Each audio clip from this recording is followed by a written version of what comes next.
Hello Ram Ram बेबे। आज हम पढ़ेंगे नंदीकेश्वर ज्योतिर्लिंग के बारे में, जिसके पढ़ने से के फल मिल रहा है और के उसकी महिमा है। नंदीकेश्वर ज्योतिर्लिंग की तो जानता पड़ी सुनियो, इसके पढ़ने से के लाभ हो से। जय शिव शंकर भोले भंडारी की, जय शिव शंभू की। कालांतर पर्वत पर नीलकंठेश्वर नामक शिवलिंग था, जो भक्तों के लिए कल्याणकारी है। वहां पर एक सुंदर कुंड है, उसमें सभी पाप भस्म हो जाते हैं। मुक्ति तो उसमें स्नान करने वाले के अधीन हो जाती है। रेवा नदी के किनारे सदाशिव के असंख्य शिवलिंग स्थापित हैं। उनमें से मुख्य मुख्य शिवलिंगों की महिमा करती हूँ, ध्यान से सुनो। यहाँ एक आतेश्वर नाम ज्योतिर्लिंग है। यह संपूर्ण पापों का नाश करने वाला है। यहाँ पर परमेश्वर सिद्धेश्वर नाम के दो और भी शिवलिंग विद्वान हैं। पवित्र रेवा नदी के तट पर तिक्षोश्वर, रामेश्वर, पुंडीकेश्वर और मंडेश्वर नामक 4 शिवलिंग और भी हैं। इस तरह नर्मदा नदी के तट पर धुंधेश्वर, ललेश्वर, कुंभेश्वर, सोमेश्वर, नीलकंठेश्वर, मंगलेश्वर आदि शिवलिंग भी हैं। वहाँ पर नंदीकेश्वर महादेव तो अनगिनत हत्याओं के पाप का नाश करने कर भक्ति की सभी कामनाओं को पूरी करते हैं। वहाँ पर महावीर द्वारा स्थापित कपीश्वर शिवलिंग की स्थापना है। यह लिंग भी अनंत फल के दाता है। ऋषियों ने सूत जी से पूछा, हम नंदीकेश्वर शिवलिंग की महिमा का विस्तार से समझाइए। सूत जी बोले, रेवा नदी के तट पर 4 वर्णों के द्वारा सेवित एक कणिका नगरी है। यहाँ पर एक ब्राह्मण निवास करता है। उसके 2 पुत्र थे। वृद्धावस्था में अपनी पत्नी को पुत्रों के पास छोड़कर वह काशी में रहकर तपस्या करने लगा। समय आने पर उसकी मृत्यु होगी। उसके पुत्रों ने उसकी विधि पूर्वक अंत्येष्टि संस्कार एवं श्राद्ध पिंड दान आदि किए। ब्राह्मण की पत्नी के पास जो धन था उनमें से कुछ उसने अपने पास रखकर शेष दोनों पुत्रों में बराबर बराबर बांट दिया। मृत्यु काल निकट आने पर ब्राह्मण की पत्नी ने दोनों पुत्रों से कहा, मैं भी तुम्हारे पिता की तरह काशी में प्राण छोड़ने का विचार किया था, परंतु ऐसा न हो सका। अब मेरे मरने पर मेरे श्राद्ध पिंड दान आदि काशी जाकर करना। मेरी अस्थियां भी काशी जाकर गंगा में प्रभावित करना। उसके सुबाद नाम के 2 पुत्र थे। उसके बड़े पुत्र ने विश्वास दिलाया कि जैसा आप कहोगी मैं वैसा ही करूंगा। बेटे के आश्वासन की बात सुनकर और शिव जी का ध्यान करते हुए ब्राह्मण की पत्नी शिवलोक को प्राप्त हो गई। यह देखकर दोनों पुत्र शोकाकुल होकर रोने लगे। सभी कुटुंबी व पड़ोसी व एकत्रित हो गए। पुत्रों ने अपनी माता के अंतिम संस्कार किया और एक पुत्र सुबाद ने माता की इच्छा अनुसार उसके अस्थियां काशी ले जाकर गंगा नदी में प्रवाहित करने की सोची और वहां पिंड दान श्राद्ध आदि किए। मार्ग में सुबाद ने 20 योजन मार्ग तय किया ही तक सूर्यास्त हो गया। समय पर एक ब्राह्मण वह रास्ते में ब्राह्मण के घर रात्रि विश्राम के लिए रुक गया। प्रातः उठा तो संध्या वंदन पूजा आदि करके रास्ते की थकान न उतरने के कारण उसने उस दिन भी वहीं छोड़ रहने का विचार किया। रात्रि आने पर एक अद्भुत घटना हो गई। उस घर का स्वामी उस दिन शाम के समय कहीं बाहर जाने की तैयारी में था और उसे याद आया, मैंने आज गाय का दूध तो दुआ ही नहीं। इस पर वह अपनी पत्नी से बोला, तुम दूध निकाल लेना, और उसने खूंटे से बछड़ा खोल दिया। यह सुनते ही उसने पति को दूध निकालने के लिए बर्तन दिया और बछड़ा खोलकर गाय के पास ले आई। कहीं बछड़ा अधिक दूध न पिले, यह सोचकर बछड़े को गाय के थनों से हटा दिया। इससे बछड़ा खूब उछल कूद करने लगा। ब्राह्मण के अधिक रोकने पर भी उसके पाँव में ठोकर लगी, ब्राह्मण के पैर में। इस पर ब्राह्मण को बहुत गुस्सा आया। उसने बछड़े को मार पीट कर और अपने काम के लिए निकल गया। गाय बछड़े के लिए बहुत दुखी हुई, वह रंबा रही थी। यह देखकर कि मेरे बछड़े को दूध भी नहीं पिला और उसकी पिटाई भी की। यह देखकर बछड़े ने माता का धैर्य बंधाते हुए कहा, तुम रो मत माँ, धैर्य रखो। यह सब कर्मों का खेल है, जो जैसा करता है वैसा ही फल मिलता है। तुम मुझ निरपराध को मारने का फल इसे अवश्य मिलेगा। बछड़े की बात सुनकर गाय शोकाकुल होकर बोली, मैं बड़ी हतभागिनी हूँ। मुझे तभी शांति मिलेगी जब मैं इस ब्राह्मण से बदला ले लूँगी। मेरी तरह यह भी दुखी होगा। बछड़ा कहने लगा, हम अपने पूर्व जन्म के पापों का फल भोग रहे हैं, जो पशु बनकर यहाँ तरह तरह के फल भोग रहे हैं।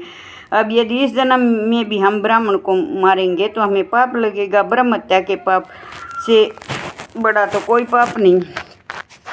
इसलिए हे माता जी, धैर्य धारण करो, शुभ कर्म करो, पाप कर्म में पर्वत न हो। बछड़े की बात सुनकर गाय बोली, हे पुत्र, तुम मुझे ज्ञान की बातें मत समझाओ। तुम्हारा कथन सत्य है, परंतु गाय को स्थाने का भी ब्राह्मण को दंड अवश्य मिलना चाहिए। मैं प्रातःकाल होते इसका नाश कर दूंगी। ब्रह्म हत्या के पाप को भी दूर करने का मैं उपाय जानती हूँ। मैं वहाँ जाकर ब्रह्म हत्या का निवारण कर लूँगी। यह सुनकर बछड़ा शांत हो गया। इधर ब्राह्मण को अपनी माता की अस्थियां काशी ले जाने वाला था। वह गाय और बछड़े का संवाद सुन रहा था। उसने सोचा कि मैं प्रातःकाल देखूंगा कि यह गाय किस प्रकार ब्राह्मण से बदला लेगी और किस प्रकार ये ब्रह्म हत्या से छूटेगी। प्रातःकाल घर के स्वामी ने अपने पुत्र से कहा, मुझे एक आवश्यक कार्य के लिए बाहर जाना है, तुम गाय का दूध निकाल लेना। इस प्रकार बालक बोलकर ब्राह्मण घर से चला गया। ब्राह्मण पुत्र ने खूंटे से बछड़ा खोल दिया और गाय को दूहने की तैयारी करने लगा। लड़के की माता भी वहाँ पहुँच गई। रात्रि की तरह ब्राह्मण पुत्र ने भी बछड़े की पिटाई की। यह देखकर गाय को बहुत गुस्सा आया। उसने अपने दोनों सींगों से ब्राह्मण के बेटे को बगल में मार दिया। इससे वह बेहोश होकर पृथ्वी पर गिर पड़ा। यह देखकर उसकी माता ने शोर मचा दिया। आस पड़ोस के व्यक्ति एकत्रित हो गए। उसका पिता भी शोर सुनकर भाग कर आया। वह पुत्र को बेहोश देखकर रोने लगा और थोड़े समय में बच्चे के प्राण निकल गए। चारों ओर हाहाकार मच गई। गाय को ब्राह्मण ने डंडे से पीट कर घर से निकाल दिया। गाय का बछड़ा भी उसके पीछे पीछे चल पड़ा। ब्रह्म हत्या के कारण गाय का रंग सफ़ेद से काला पड़ गया और यह देखकर लोगों को बड़ा आश्चर्य हुआ।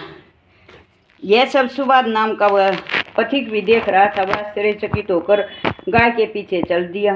धीरे धीरे गाय नर्मदा नदी के तट पर पहुंची, जहाँ पर नंदिकेश्वर विराजमान थे। गाय नर्मदा के जल में घुस गई। उसने जल में कई गोते लगाए। उसका काला रंग धुलकर सफ़ेद हो गया और सुबाद गाय के रंग के बदलने से बड़ा आश्चर्यचकित हुआ।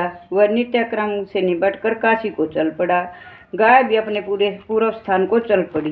काशी के लिए जाते समय सुबाद को रास्ते में एक सुंदर स्वर्णालंकारों से सुसज्जित एक स्त्री मिली। वह मंद मंद मुस्कुराती हुई सुबाद के पास आकर बोली, हे मान्यवर, आप अत्यंत खुश दिखाई देते हैं। आप कहाँ से आ रहे हैं और कहाँ जा रही हैं? सुबाद ने उसे अपना सारा हाल बता दिया। उसने बताया कि मैं अपनी माता की अस्थियां काशीपुर ले जा रहा हूँ। यह सुनकर युवती बोली, हे ब्राह्मण देवता, आप बहुत बोले हैं। अब कहाँ कहाँ भटकते फिरोगे? तीर्थ भी बहुत पवित्र है, इसलिए अस्थियां को इसी तीर्थ में प्रवाहित करो। यहाँ पर प्रतिवर्ष वैशाख शुक्ल सप्तमी को गंगा जी आती है। आज वहाँ वही पवित्र तिथि है, इसलिए देर मत करो। इतना कहकर वह स्त्री भी अंतर्ध्यान हो गई। यह सुनकर सुबाद अपने सेवक के साथ इस पवित्र नदी पर लौट आया और अस्थियों को जल में प्रवाहित कर दिया। अस्थियों को जल में प्रवाहित करते समय बहुत एक आश्चर्यजनक घटना घटित हुई।